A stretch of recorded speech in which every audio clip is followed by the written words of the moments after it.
కేసీఆర్ పాలనలో రాష్ట్ర అప్పులపై రేవంత్ గ్యాంగ్ చేసింది తప్పుడు ప్రచారమేనని మరోసారి తేలిపోయింది. తెలంగాణకు 8 లక్షల కోట్ల అప్పులున్నాయని కాంగ్రెస్, బీజేపీ పార్టీలు అవాస్తవాలు ప్రచారం చేశాయి. అయితే ఇదంతా పచ్చి అబద్ధమని అసెంబ్లీ సాక్షిగా ఆధారాలతో సహా బీఆర్ఎస్ తిప్పికొట్టింది. ఈ విషయం నిజమేనని కేంద్ర ప్రభుత్వం మరోసారి స్పష్టం చేసింది. కేసీఆర్ పాలనలో మొత్తం తెలంగాణ అప్పులు 3.5 లక్షల కోట్లేనని పార్లమెంటు సాక్షిగా కేంద్ర సర్కార్ తేల్చి చెప్పింది. ఈ మేరకు బీజేపీ ఎంపీ రఘునందన్ రావు అడిగిన ప్రశ్నకు కేంద్ర మంత్రి సమాధానమిచ్చారు.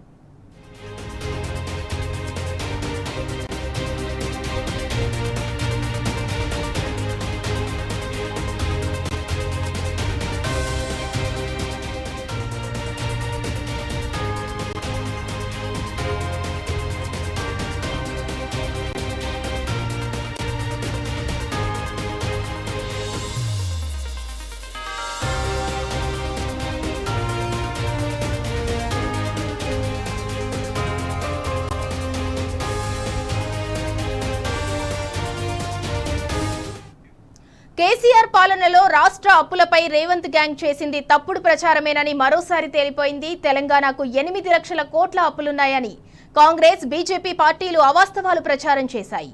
అయితే ఇదంతా పచ్చి అబద్ధమని అసెంబ్లీ సాక్షిగా ఆధారాలతో సహా బీఆర్ఎస్ తిప్పికొట్టింది. ఈ విషయం నిజమేనని కేంద్ర ప్రభుత్వం మరోసారి స్పష్టం చేసింది.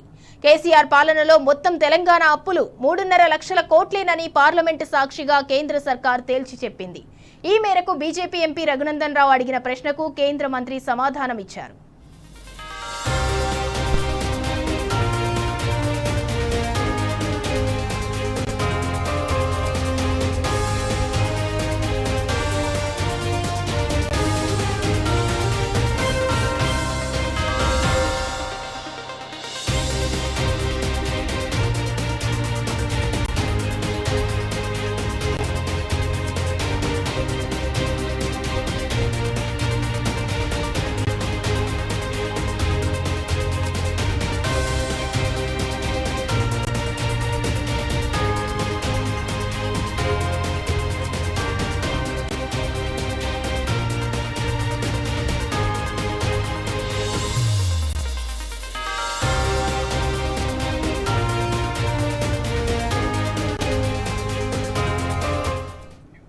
కేసీఆర్ పాలనలో రాష్ట్ర అప్పులపై రేవంత్ గ్యాంగ్ చేసింది తప్పుడు ప్రచారమేనని మరోసారి తేలిపోయింది. తెలంగాణకు 8 లక్షల కోట్ల అప్పులున్నాయని కాంగ్రెస్, బీజేపీ పార్టీలు అవాస్తవాలు ప్రచారం చేశాయి. అయితే ఇదంతా పచ్చి అబద్ధమని అసెంబ్లీ సాక్షిగా ఆధారాలతో సహా బీఆర్ఎస్ తిప్పికొట్టింది. ఈ విషయం నిజమేనని కేంద్ర ప్రభుత్వం మరోసారి స్పష్టం చేసింది. కేసీఆర్ పాలనలో మొత్తం తెలంగాణ అప్పులు 3.5 లక్షల కోట్లేనని పార్లమెంటు సాక్షిగా కేంద్ర సర్కార్ తేల్చి చెప్పింది. ఈ మేరకు బీజేపీ ఎంపీ రఘునందన్ రావు అడిగిన ప్రశ్నకు కేంద్ర మంత్రి సమాధానమిచ్చారు. ఇక ఇదే అంశానికి సంబంధించి మరింత సమాచారం మా ప్రతినిధి కిరణ్ అందిస్తారు. కిరణ్, కేసీఆర్ పాలనలో రాష్ట్ర అప్పులపై రేవంత్ సర్కార్ చేసిందంతా కూడా తప్పుడు ప్రచారమేనని పార్లమెంటు సాక్షిగా కేంద్ర సర్కార్ అయితే తేల్చి చెప్పింది. దీనికి సంబంధించి పూర్తి అప్డేట్స్ ఏంటి? ఇప్పటికే రాష్ట్ర అప్పులపై కాంగ్రెస్, ఇటు బీజేపీ చేసినటువంటి ఆరోపణలు మరోసారి అవాస్తవం అని తేలిపోయింది. ప్రధానంగా ఈ రోజు పార్లమెంట్ లో ఎంపీ రఘునందన్ రావు అడిగినటువంటి ప్రశ్నకు సంబంధించి కేంద్ర ప్రభుత్వం కూడా పూర్తిగా తెలంగాణ అప్పుల విషయంలో కొంత క్లారిటీ ఇచ్చింది. అయితే 2024 మార్చి 31 నాటికి తెలంగాణ అప్పులు దాదాపు 3,50,520 కోట్లు మాత్రమేనంటూ చెప్పినటువంటి పరిస్థితి కనబడుతుంది. బహిరంగ మార్కెట్ లో రుణాల ద్వారా 3,14,548.68 కోట్లు, కేంద్ర ప్రభుత్వం నుంచి రుణాలు 18,057.16 కోట్లు, స్వయం ప్రతిపత్తి సంస్థల నుంచి 13,194.39 కోట్లుగా పేర్కొంది. కానీ గత కొద్ది రోజులుగా కాంగ్రెస్ కావచ్చు, బీజేపీ కావచ్చు దాదాపు అప్పుల కుప్పగా మార్చింది నాటి బీఆర్ఎస్ ప్రభుత్వం. పూర్తిగా లక్షల కోట్లు అప్పులు, దాదాపు 8 లక్షల నుంచి 9 లక్షల కోట్ల అప్పు చేసింది. పూర్తిగా తెలంగాణ అప్పులమయమైందంటూ కూడా చేసినటువంటి ప్రచారానికి ఈ రోజుతో తెరపడింది. పూర్తిగా కేంద్ర ప్రభుత్వమే తెలంగాణ నాటి టీఆర్ఎస్ ప్రభుత్వం ఎంత మేర అప్పులు తీసుకుందనే దానిపైన, పూర్తిగా ఇప్పటివరకు ఎంత మేర అప్పులు ఉన్నాయనే దానిపైన కూడా స్పష్టతనివ్వటంతో కాంగ్రెస్ బీజేపీ ఆడుతున్నటువంటి నాటకాలకు మరొకసారి తెరపడింది. ఇప్పటి వరకు కూడా అసెంబ్లీలో నాటి ఆర్థిక శాఖ మంత్రిగా ఉన్నటువంటి హరీష్ రావు కూడా దీనిపైన పూర్తిగా స్పష్టతనిచ్చారు. కేవలం 3.5 లక్షల కోట్లు మాత్రమే అప్పుగా ఉంది, అది కూడా కొంతమేర అప్పులుగా తీర్చినటువంటి పరిస్థితి ఉందని కూడా చెప్పారు. కానీ బీఆర్ఎస్ కు సంబంధించి తీవ్రంగా ఆరోపణలు చేస్తూ అటు కాంగ్రెస్ కావచ్చు ఇటు బీజేపీ ఆడుతున్నటువంటి మోసానికి తెరపడింది. ఈ రోజుతో ఆ అప్పులకు సంబంధించినటువంటి దాంట్లో కేంద్ర ప్రభుత్వం స్పష్టతనివ్వడంతో వారి కుట్ర మరొకసారి బయటపడిందని మనం చెప్పుకోవచ్చు కూడా. Right, thank you Kiran.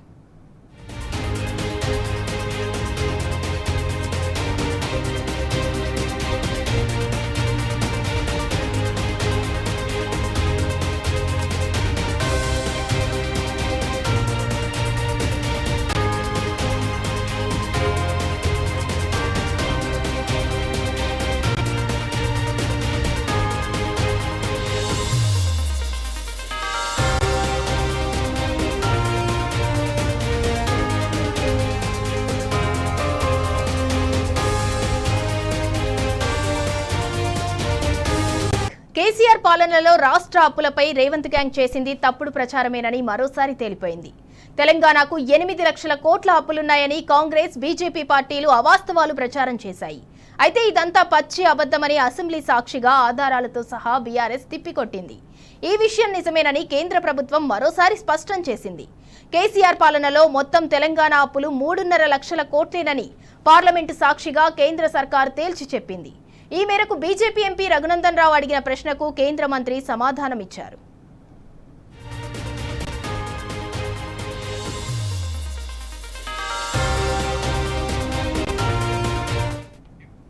Right, ఇక ఇదే అంశానికి సంబంధించి ప్రస్తుతం మనతో స్పందించడానికి బీఆర్ఎస్ నేత సతీష్ రెడ్డి గారు ఫోన్ లైన్లో సిద్ధంగా ఉన్నారు. నమస్తే సార్. కేసీఆర్ పాలనలో రాష్ట్ర అప్పులపై కాంగ్రెస్ బీజేపీలు ఇన్ని రోజులు చేసిన తప్పుడు ప్రచారానికి ఇవాళ పార్లమెంటు సాక్షిగా తెరపడింది అనుకోవచ్చా? ఖచ్చితంగా అండి. ఈ ప్రభుత్వం అబద్ధపు హామీలు చెప్పి ప్రభుత్వంలో అధికారంలోకి వచ్చిన తర్వాత మొట్టమొదటి అసెంబ్లీలోనే వాళ్ళు వైట్ పేపర్ పేరు మీద వాళ్ళు ప్రవేశపెట్టింది మొట్టమొదటి వైట్ పేపర్ అని అప్పుల మీద మొదలుపెట్టి కేసీఆర్ ప్రభుత్వం 6 లక్షల కోట్ల అప్పులు చేసిందని ప్రచారం మొదలుపెట్టారు. అదేవిధంగా ఆ తర్వాత కూడా గౌరవ సీఎం గారు ఒకసారి 7 లక్షలు, తర్వాత 8 లక్షల కోట్లు, అంటే వాళ్ళు ఇష్టం ఉన్నట్టు లక్షల కోట్లకి అనేది వాల్యూ లేకుండా ఇన్ని లక్షల కోట్లు అప్పు తెచ్చారు. మొత్తం రాష్ట్రాన్ని మొత్తం అప్పుల ఊబిలో నెట్టేసిండు కేసీఆర్ అనే విధంగా ప్రచారం చేసుకుంటూ వచ్చారు. వాళ్ళ అసమర్థ పాలనను కప్పిపుచ్చుకోవడానికి ఎప్పుడూ కూడా కేసీఆర్ గారిని నిందలు వేసుకుంటూ వారి మీద నిందలు వేసుకుంటూ పబ్బం కట్టుకుంటూ ఉన్నారు. కానీ ఈ రోజు మనం చూస్తే పార్లమెంటు కేంద్ర ప్రభుత్వమే ఈరోజు ఒక ఎంపీ బీజేపీ ఎంపీ అడిగిన ప్రశ్నకు సమాధానంగా తెలంగాణ అప్పులు కేవలం 3,50,000 కోట్లే అని ఈరోజు పార్లమెంటులోనే కేంద్ర ప్రభుత్వం పార్లమెంటు సాక్షిగా విడుదల చేయడం అనేది నిజంగా మంచి పరిణామం అని చెప్పాలి.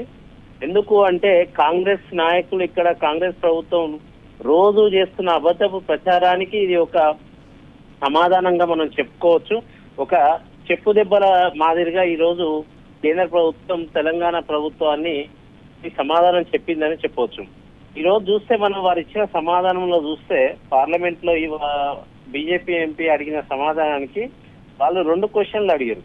ఒకటి, తెలంగాణ అప్పులు ఎంత, తెలంగాణ అసెట్స్ ఎంత క్రియేట్ చేసింది అంటే 2014 నుండి 2024 వరకు కూడా, అంటే కేసీఆర్ పాలనలో అప్పులు ఎన్ని చేసిరు, ఆస్తులు ఎన్ని సృష్టించారు, ప్రభుత్వ ఆస్తులు అనే విధంగా వాళ్ళు క్వశ్చన్ అడిగారు. దానికి ఇచ్చిన సమాధానం ఏంటి? 3,50,520 కోట్ల అప్పులు చేసింది కేసీఆర్ ప్రభుత్వం. అదే విధంగా 4,15,099 కోట్ల ఆస్తులు సృష్టించిందని కూడా చాలా క్లియర్ గా పార్లమెంటు సమాధానంలో మనం చూస్తున్నాం. అంటే ఏంది, చేసిన అప్పు కంటే కూడా 65,000 కోట్ల ఆస్తిని, ప్రభుత్వ ఆస్తిని క్రియేట్ చేసిండు కేసీఆర్ గారు తన 10 ఏళ్ల పరిపాలనలో అని చాలా స్పష్టంగా తెలియజేయడం జరిగింది. అంటే ఏంది, కేసీఆర్ గారు తెలంగాణని అప్పుల పాలు చేయలేదు, తెలంగాణని తెలంగాణని ఆదాయం సృష్టించిన కేసీఆర్ గారు వారి తెలివితోని వారి ప్రభుత్వంలో వారి 10 ఏళ్ల పాలనలో చాలా క్లియర్ గా కేంద్ర ప్రభుత్వమే పార్లమెంట్ లో చెప్పడం జరిగింది. ఈ రోజు చూస్తే మనం తెలంగాణ మొదలైన రోజు అంటే 2014లో తెలంగాణ ఏర్పడిన రోజు చూస్తే తెలంగాణ జిఎస్డిపి 5 లక్షల కోట్లు ఉండేదండి. అలాంటి జిఎస్డిపి ఈ రోజు 15 లక్షల కోట్లకి ఎట్లా చేరింది అంటే కేసీఆర్ గారి పాలనా తీరు వల్ల, వారి తెలివితేటల వల్ల, ఈ రోజు ఆయన పని తీరు వల్ల తెలంగాణ ఇంత అభివృద్ధి చెందింది. అయితే ఈ అసమర్థ పాలనలో రేవంత్ రెడ్డి ఏవైతే 420 హామీలు చెప్పి అబద్ధపు హామీలు చెప్పి అధికారంలోకి వచ్చిన తర్వాత వాళ్ళకి పాలన ఎట్లా చేయాలనో చేతగాక ఆ అసమర్థ పాలన కప్పిపుచ్చుకునే విధంగా ఈ రోజు కేసీఆర్ గారి మీద నిందలు వేస్తూ వస్తున్నారు. ఆ విధంగా ఈరోజు మనం చూస్తే ఈ 10 సంవత్సరాల్లో కేసీఆర్ గారు చేసింది 3,50,000 కోట్లు, అంటే సంవత్సరానికి 35,000 కోట్ల అప్పు చేశారండి. కానీ రేవంత్ రెడ్డి గారు ఈ 2 ఏళ్ల పాలనలో చూస్తే దాదాపు 1,90,000 కోట్ల అప్పు చేశారు. అంటే సంవత్సరానికి 95,000 కోట్ల అప్పులు చేశారు. అంటే కేసీఆర్ గారు 35,000 కోట్ల అప్పు చేస్తే సంవత్సరానికి రేవంత్ రెడ్డి 95,000 కోట్ల అప్పు చేశారు. కేసీఆర్ గారు సంవత్సరానికి 35,000 కోట్ల అప్పు చేసి కూడా 10 సంవత్సరాల్లో వారు ఇచ్చినట్టు రైతు బంధు వీళ్ళు ఇవ్వలేకపోతున్నారు, వారు ఇచ్చినట్టు ఆసరా పెన్షన్ ఇవ్వలేకపోతున్నారు, వారు ఇచ్చినట్టు కళ్యాణ లక్ష్మి వీళ్ళు ఇవ్వలేకపోతున్నారు, వాళ్ళు ఇచ్చినట్టు కేసీఆర్ కిట్టు వీళ్ళు ఇవ్వలేకపోతున్నారు, వాళ్ళు కట్టినట్టు రైతు బీమా కూడా వీళ్ళు ఈ రోజు కట్టే పరిస్థితిలో లేరు. అంటే 95,000 కోట్లు అంటే 1,90,000 కోట్లు అప్పు చేసి 2 సంవత్సరాల్లో వీళ్ళు కనీసం సంక్షేమ పథకాలు కాదు కదా. ఈ రోజు హైదరాబాద్ వానలు వస్తే వరదల్లో మునిగిపోతున్నాయి, రోడ్లు బాగలేక కనీసం ఒక్క ఇటుక కూడా, ఒక్క కొబ్బరికాయ కూడా కొట్టిన పరిస్థితి లేదు, ఒక్క రోడ్ వేసిన పాపాన పోలేదు. ఈరోజు చూస్తే కనీసం ఫ్లైఓవర్లు కానీ రోడ్లు కానీ మెయింటెనెన్స్ చేయలేక ఫ్లైఓవర్ల మీద నీళ్ళాగి చెరువులాగా తలపిస్తున్నాయి ఫ్లైఓవర్లు. అలాంటి పరిస్థితుల్లో 1,90,000 కోట్ల అప్పు చేసిన రేవంత్ రెడ్డి ఈ రోజు తెలంగాణలో ఏం చేసిండ్రు? అసలు ఎక్కడైనా తట్టెడు మట్టి తీసిండా? ఎక్కడైనా ఒక ఇటుక పెట్టిండా? ఏదైనా ఒక ప్రాజెక్టుకు శంకుస్థాపన చేసిండా? ఏం చేసిండ్రు ఈ 1,90,000 కోట్ల అప్పు చేశా నేను అడుగుతున్నా. అదే కాకుండా ఇప్పుడు చూస్తే ఈ రోజు మనం చూస్తే హైడ్రాలో ఉన్న వాళ్ళు డిపార్ట్మెంట్ వాళ్ళు ఈ రోజు ధర్నా చేస్తున్నారు. ఎందుకంటే వాళ్ళకి జీతాలు ఇవ్వలేని పరిస్థితి ఉందని. ఇట్లా రకరకాలుగా అంటే వీళ్ళు అప్పుల పాలు చేశారు తెలంగాణని, కానీ ఏమి చేయలేక మళ్ళీ కేసీఆర్ గారి మీద నిందలు. మళ్ళీ సందర్భం వచ్చినప్పుడల్లా అసెంబ్లీలో గాని బయట గాని రోజు వీళ్ళు చెప్తున్నది ఏంటంటే మేము నెలకు 6,500 కోట్ల వడ్డీ కడుతున్నాం, మేము కేసీఆర్ చేసిన అప్పుకే మా వడ్డీ అంతా పోతుంది, మేము తెచ్చే అప్పులు కూడా కేసీఆర్ చేసిన వడ్డీలకే పోతాయి అనే విధంగా ప్రజలను నమ్మించే విధంగా వీళ్ళు రోజు గోబెల్స్ ప్రచారం చేస్తున్నారు. అంటే ఈ రోజు పార్లమెంట్ ఇచ్చిన సమాధానంతోనే చాలా క్లియర్ గా ఏమర్థమైందంటే అసలు వీళ్ళు కడుతున్న వడ్డీ ఎంత అంటే సంవత్సరానికి, అది కూడా కాగ్ రిపోర్ట్ లో చాలా క్లియర్ గా ఇచ్చింది, సంవత్సరానికి 20,000 కోట్లు మాత్రం వీళ్ళు వడ్డీ కడుతున్నారు. అంటే వీళ్ళు తెచ్చిన 1,90,000 కోట్లలో 40,000 కోట్ల వడ్డీ పోయినా మిగిలిన 1,50,000 కోట్లు ఈ రోజు ఏమైనాయి? 2 సార్లు రైతు బంధు ఎగ్గొట్టారు. వీళ్ళు ఇచ్చిన హామీ ప్రకారం రైతు భరోసా ఇస్తే ఇప్పటికి 40,000 కోట్ల రైతు భరోసా ఇవ్వాల్సిన పరిస్థితి, కానీ ఇవ్వలేదు ఇప్పటికి కూడా. 2 నెలల ఆసరా పెన్షన్ ఎగ్గొట్టారు. ఆ విధంగా మనం చూస్తే 3,50,000 కోట్ల అప్పు చేసిన 10 సంవత్సరాల్లో కేసీఆర్ గారు చేసింది 10 సార్లు రైతు బంధు పెన్షన్ గా ఏ రోజు కూడా నాట్లు పడే టైంకి ఇచ్చే విధంగా 72,000 కోట్లు మనం 10 సార్లు మనం రైతు బంధు ఇచ్చుకున్నాం. అంటే సంవత్సరానికి 2 దఫాలుగా 5 సంవత్సరాలు కంటిన్యూస్ గా ఎప్పుడు కూడా మిస్ కాకుండా 72,000 కోట్లు ఇచ్చినాం. ఆసరా పెన్షన్ 45,000 కోట్లు ఇచ్చినాం. ఈ విధంగా కళ్యాణ లక్ష్మి దాదాపు 8,000 కోట్లు ఇచ్చినాం. కేసీఆర్ కిట్ గాని ఇట్లా అన్ని విధాలుగా రైతు బీమా గాని సంవత్సరానికి దాదాపు 1,000-1,200 కోట్ల రైతు బీమా కట్టుకుంటూ వచ్చినాం 5 సంవత్సరాల నుంచి. ఈ విధంగా చూస్తే మనం దాదాపు 2 లక్షల కోట్ల వరకు సంక్షేమ పథకాలకే మనం ఖర్చు పెట్టినాం. అంటే మనం చేసిన అప్పులో దాదాపు 2 లక్షల కోట్లు అంటే సగం పైన మనం ప్రజలకు సంక్షేమ పథకాల రూపంలోనే పంచడం జరిగింది. అదే విధంగా అభివృద్ధి చూస్తే మనం ఈరోజు 2014లో మనం అధికారంలోకి వచ్చే టైంకి కేసీఆర్ గారు ఎన్ని రోడ్లు ఉండే ఎన్ని స్టేట్ హైవేస్ ఉండే దాదాపు 24,000 కిలోమీటర్లు ఉంటే దాన్ని 36,000 కిలోమీటర్ల రోడ్లు స్టేట్ హైవే రోడ్లు చేసుకున్నాం. అంటే 10,000 కిలోమీటర్ల పైన మనం రోడ్లు వేసుకున్నాం. అట్లా ఈ రోజు చూస్తే కేసీఆర్ గారు ఇచ్చిన రోడ్లు, కేసీఆర్ గారు కట్టిన ఫ్లైఓవర్లు, కేసీఆర్ కట్టిన ప్రాజెక్టులు తప్ప ఈ 2 సంవత్సరాల్లో ఈ కాంగ్రెస్ పాలనలో కాంగ్రెస్ ప్రభుత్వం ఒక్క ఇటుక కూడా పెట్టలేదు. ఈ విధంగా మనం చూస్తే రోజు కేసీఆర్ ని బదనాం చేసుకుంటా ఈ ప్రభుత్వం గడిపే ప్రయత్నం చేస్తుంది తప్ప ప్రజల కోసం ఆలోచించే పరిస్థితి లేదు. ప్రజల కోసం అభివృద్ధి గాని సంక్షేమం గాని ఏ విధంగా చేయాలనే ఆలోచన లేకుండా ఎట్లా దోచుకుందామా, ఆ దోచుకున్న సొమ్ములో కొంత వీళ్ళు కాపాడుకోవాలి, కొంత ఢిల్లీకి మూటలుగా పంపే విధంగా వీళ్ళు ఆలోచిస్తున్నారు తప్ప ప్రజల గురించి ఎక్కడ కూడా ఆలోచించడం లేదని సందర్భంగా తెలియదలుచుకున్నాం. Right, thank you Satish Reddy గారు.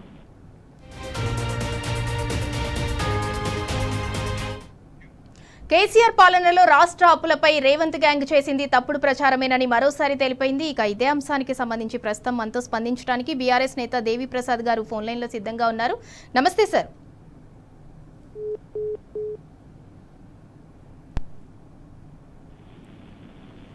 హలో దేవి ప్రసాద్ గారు, కాంగ్రెస్ బీజేపీలు ఇన్ని రోజులు చేసినవన్నీ కూడా తప్పుడు ప్రచారాలే అని చెప్పి పార్లమెంటు సాక్షిగా కేంద్ర సర్కార్ అయితే తేల్చి చెప్పింది. గతంలో అసెంబ్లీ సాక్షిగా ఆధారాలతో సహా బీఆర్ఎస్ కూడా దీన్ని తిప్పికొట్టింది. అయినా కూడా కాంగ్రెస్ బీజేపీలు రెండూ కలిసి ఈ తప్పుడు ప్రచారాలను అయితే ఆపలేదు. ఇకనైనా పార్లమెంటు సాక్షిగా ఇప్పుడు కేంద్ర సర్కార్ అయితే తేల్చి చెప్పింది. ఇకనైనా వాళ్ళు తప్పుడు ప్రచారం ఆపే సూచనలు ఏమన్నా కనిపిస్తున్నాయా? ఇప్పుడు బీజేపీ కాంగ్రెస్ 2 పార్టీలు కూడా అసెంబ్లీ ఎన్నికల సందర్భంగా పార్లమెంట్ ఎన్నికల సందర్భంగా బీఆర్ఎస్ మీద అనేక ఆరోపణలు చేశారు. అందులో ఇదొకటి. అంటే అప్పులు 8 లక్షల కోట్లకు పైగా అప్పులు చేసిందని చెప్పి పదే దుష్ప్రచారం చేస్తూ ప్రజల్ని పక్కదారి పట్టించేటువంటి ప్రయత్నం చేశారు. అదే సందర్భంలో బీఆర్ఎస్ పార్టీ శాసనసభలో బడ్జెట్ ప్రవేశపెట్టినటువంటి సందర్భంగా హరీష్ రావు గారు, మా కేటీఆర్ గారు ఇద్దరు కూడా అసలు అప్పులు ఎన్ని తెచ్చినాము, ఎందుకు తెచ్చినాం అనేటువంటి విషయం మీద చాలా స్పష్టంగా చెప్పి ఎఫ్ఆర్బిఎం పరిధిలోనే తెలంగాణ ప్రభుత్వం అప్పు చేసింది. రిజర్వ్ బ్యాంక్ కూడా గతంలో ప్రకటించింది. ఆర్థిక క్రమశిక్షణ గల రాష్ట్రాల్లో తెలంగాణ ఒకటని ఆర్బీఐ ప్రకటించినటువంటి విషయాన్ని తేటతెల్లంగా కుల్లాగా కూడా అసెంబ్లీలో కడిగి పారేసినా కూడా మళ్ళీ పదే ప్రచారం చేస్తా ఉన్నారు. ఇవాళ పార్లమెంట్ లో తేలిపోయింది. కేంద్ర ప్రభుత్వమే 3.5 లక్షల కోట్లు మాత్రమే తెలంగాణ ప్రభుత్వం అప్పులు చేసిందని చెప్పడం వల్ల ఇవాళ వీళ్ళు ఈ 2 పార్టీలు చేస్తున్నటువంటి దుష్ప్రచారం ఇది కేవలం బీఆర్ఎస్ పార్టీని ఓడగొట్టడానికి, ప్రజలను మభ్యపెట్టడానికి, తద్వారా ఎన్నికల్లో లబ్ధి పొందడానికి చేసినటువంటి ప్రయత్నంగా ఇవాళ భావించాల్సినటువంటి అవసరం ఉంది. నేను స్టేట్ అవేగా ఇవాళ డిమాండ్ చేసేదంటే బండి సంజయ్ గాని, కిషన్ రెడ్డి గాని, అనేక మంది కేంద్ర మంత్రులు కూడా ఇటువంటి తప్పుడు కూతలు అసెంబ్లీ ఎన్నికల సందర్భంగా, పార్లమెంట్ ఎన్నికల సందర్భంగా కూసినటువంటి విషయాన్ని మనకు తెలుసు. వాళ్ళు ఇప్పుడు ఈ నిజమైనటువంటి విషయాలు ఇలా పార్లమెంట్ లో అధికారికంగా కేంద్ర ప్రభుత్వం ప్రకటించినాక వాళ్ళు చెప్పిన అంశాలు తప్పని ఇలా తెలంగాణ సమాజం ముందు ఒప్పుకోవాల్సినటువంటి అవసరం ఉందనేటువంటి విషయాన్ని మేము స్పష్టం చేస్తా ఉన్నాం. అట్లాగే రేవంత్ రెడ్డి, బట్టి విక్రమార్క, మొత్తం కాంగ్రెస్ పార్టీకి సంబంధించినటువంటి నాయకులందరూ కూడా పదే చేసినటువంటి దుష్ప్రచారానికి ఇలా లోకసభలో చెప్పినటువంటి సమాధానం ఒక చెంపపెట్టు అనేటువంటి విషయాన్ని మేము స్పష్టం చేస్తా ఉన్నాం. ఎందుకంటే ఇది ఒక్కటే కాదు, అనేక విషయాల మీద అభూత కల్పనలు. మీరు కాళేశ్వరం కూడా 1,00,000 కోట్లు ఖర్చు పెట్టక ముందే 1,00,000 కోట్లు ఖర్చు అనేటువంటి వాదన కావచ్చు. ఇట్లా ప్రతి సందర్భంలోనూ కూడా గత ప్రభుత్వంలో కేసీఆర్ గారి నాయకత్వంలో తెలంగాణలో 9.5 ఏళ్ల పాటు జరిగినటువంటి అంత వికాసాన్ని అంతా కూడా విధ్వంసంగా చిత్రీకరించేటువంటి ప్రయత్నం ఒకవైపు చేస్తూనే, అవినీతి ఆరోపణలు ఒకవైపు చేస్తూనే, మరొక వైపు ఇచ్చినటువంటి హామీలను డైవర్ట్ చేయడానికి, ఇచ్చిన హామీలు ఇలా ఎగ్గొడతా ఉన్నారు. కాబట్టి ఇందులో భాగంగా ప్రజల్ని డైవర్ట్ చేయడానికి పదే తప్పులు మాట్లాడుతూ ఉన్నారు. ఈ తప్పులు ఇవాళ సరైనవి కావు అని ఇవాళ లోకసభలో ప్రకటించడం అనేటువంటిది మేము స్వాగతిస్తా ఉన్నాం. ఇప్పటికైనా అప్పుల మీద ఇటువంటి దుర్మార్గమైనటువంటి దుష్ప్రచారాన్ని ఆపాలని మేము డిమాండ్ చేస్తా ఉన్నాం. దేవిప్రసాద్ గారు, గత బీఆర్ఎస్ ప్రభుత్వము అంటే 3.5 లక్షల కోట్లు అప్పు చేసింది. అంటే ఇవాళ పార్లమెంట్లో లేవనెత్తిన ప్రశ్నలు తెలంగాణ అప్పులెంత ఆస్తులెంత అన్న అంశము. అయితే 3.5 లక్షల కోట్లు అప్పు చేసింది, మరి ఆస్తులను కూడా కూడబెట్టింది. ఆల్మోస్ట్ 65,000 కోట్ల ఆస్తులను కూడబెట్టింది. మరి అది రాష్ట్ర ప్రభుత్వానికి కనిపించట్లేదా? ఇప్పుడు రాష్ట్ర ప్రభుత్వం ఎట్లయిపోయిందంటే కళ్ళుండి చూడలేని కబోదిలాగా కాంగ్రెస్ ప్రభుత్వం తయారైంది. ఇలా అద్భుతమైనటువంటి భవన నిర్మాణాలు, జిల్లా కలెక్టరేట్లకు సంబంధించినటువంటి ఇంటిగ్రేటెడ్ కాంప్లెక్స్ అయినా, ఎందుకంటే గతంలో 10 జిల్లాలు ఉంటే పరిపాలనా వికేంద్రీకరణ జరిగి ప్రజలకు సరైనటువంటి న్యాయం దక్కాలంటే జిల్లాలు వికేంద్రీకరణ జరగాలి, ప్రజల వద్దకు పరిపాలన పోవాలని కేసీఆర్ గారు ఒక దూరదృష్టితో ఇలా 33 జిల్లాలుగా మార్చినటువంటి నేపథ్యం ఇలా మనకు అందరికీ కూడా తెలుసు. అందులో భాగంగా అన్ని జిల్లా కలెక్టరేట్ల కాంప్లెక్స్ కట్టినటువంటి సందర్భం కానీ, అట్లాగే అనేక రోడ్లు కానీ, హైదరాబాద్ లో జరిగినటువంటి అభివృద్ధి కానీ, అట్లాగే కమాండ్ కంట్రోల్ రూమ్ లో టవర్స్ కానీ, ఇట్లా అనేక అంశాలు కూడా చాలా ఇలా ఆస్తులు క్రియేట్ జరిగింది. మీరు అన్నట్టు 65 లక్షల కోట్ల ఆస్తుల్ని ప్రజలకి అప్పజెప్పిపోయినటువంటి ప్రభుత్వం కేసీఆర్ ప్రభుత్వం. ఎక్కడ కేవలం 3.5 లక్షల కోట్ల అప్పు తెచ్చి వచ్చిన ఆదాయంతో ఒకవైపు సంక్షేమాన్ని సరైన రీతిలో నడిపిస్తూ రైతులకు మేము ఉన్నామని భరోసా ఇచ్చే విధంగా రైతు భరోసా కానీ, అట్లాగే రుణమాఫీ కానీ, ఏ రైతైనా అకారణంగా చనిపోయినటువంటి సందర్భంలో కూడా వాళ్ళ ఆదుకునేటువంటి పద్ధతి కానీ, ఇక మొత్తంగా కూడా ఇలా ఇంటోటోగా కూడా ఇలా గత ప్రభుత్వం అనేక అంశాలని స్పృశించి ఇలా కోట్ల ఆస్తిని 65 లక్షల కోట్ల ఆస్తిని ఇలా అసెట్ క్రియేట్ చేసి ప్రభుత్వానికి అప్పచెప్తే ఆ అసెట్స్ ను విధ్వంసం చేసేటువంటి ప్రయత్నం చేస్తా ఉన్నారు. వేల కొలది కోట్ల రూపాయల భూముల్ని అన్నింటినీ కూడా ఇలా కాపాడి పెడితే వాటిని బహుళ జాతి సంస్థలకి, ఫోర్ బ్రదర్స్ కి ఇచ్చేటువంటి ప్రయత్నం చేస్తున్నటువంటి సందర్భాన్ని కూడా మనం చూస్తా ఉన్నాం. కాబట్టి ఇవన్నీ కూడా కాంగ్రెస్ పార్టీ చేస్తున్నటువంటి తప్పులని ఇలా క్షేత్రస్థాయిలో మా వర్కింగ్ ప్రెసిడెంట్ కేటీఆర్ గారు, హరీష్ రావు గారు, కేసీఆర్ నేతృత్వంలో మేమందరం కూడా రోజు ఈ పార్టీ చేస్తున్నటువంటి దుష్ప్రచారాన్ని ప్రజల్లో తీసుకుపోవడానికి ఒక రాజీ లేని పోరాటం చేస్తున్నటువంటి విషయాన్ని మేము ఈ సందర్భంగా స్పష్టం చేస్తా ఉన్నాం. థ్యాంక్ యూ దేవిప్రసాద్ గారు.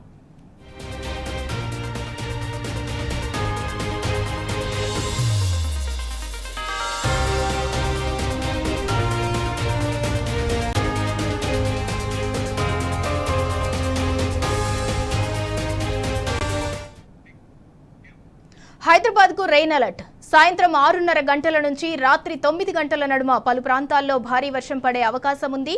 నార్త్ వెస్ట్ హైదరాబాద్ లోని పలు ప్రాంతాలను వర్షం ముంచెత్తనుందని తెలంగాణ వెదర్ న్యూస్ ప్రకటించింది. ముఖ్యంగా రాయదుర్గం, గచ్చిబౌలి, మాదాపూర్, కూకట్పల్లి, మియాపూర్, షేర్లింగంపల్లి, హైటెక్ సిటీ, మణికొండ, నార్సింగి, టోలీచౌకి, షేక్పేట్, కాజాగూడ, రాజేంద్రనగర్, బండ్లగూడ, జాకీర్లో జోరు వాన పడే అవకాశాలున్నాయి. అటు సంగారెడ్డి, వికారాబాద్, నల్గొండ, రంగారెడ్డి జిల్లాల్లో కుంభవృష్టి పడే ఛాన్స్ ఉంది.